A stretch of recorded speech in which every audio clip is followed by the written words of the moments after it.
Hola, ¿cómo estamos todos? Estamos aquí aterrizando en Zúrich, o Zurich, como le dicen muchos, aquí en Suiza.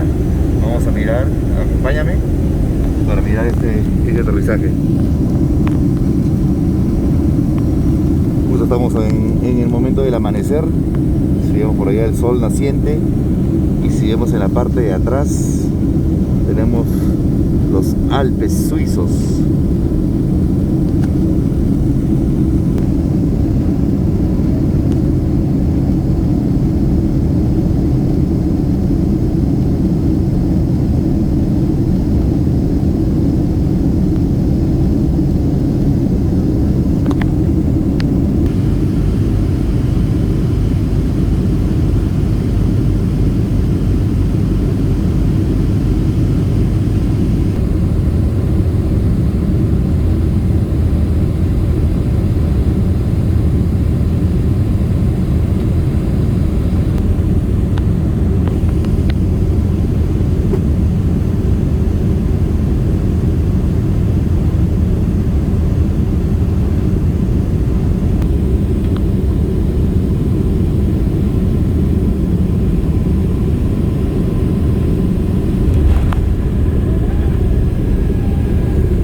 Como vemos, nos recibe una intensa neblina.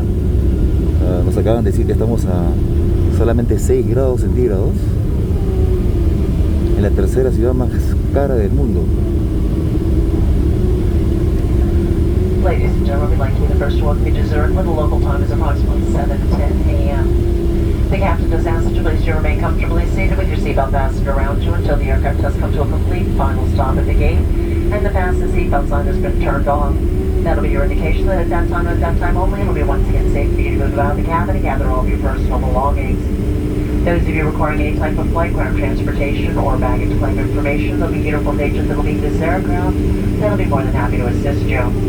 On behalf of United Airlines, all of our Star Alliance partners, but especially your in-flight crew, it's been our sincere pleasure having you on board. And should your travel plans permit, we do hope to see you soon on another United flight. We hope you have a nice day here in the Zurich area or the city of your destination. Have a safe and pleasant journey.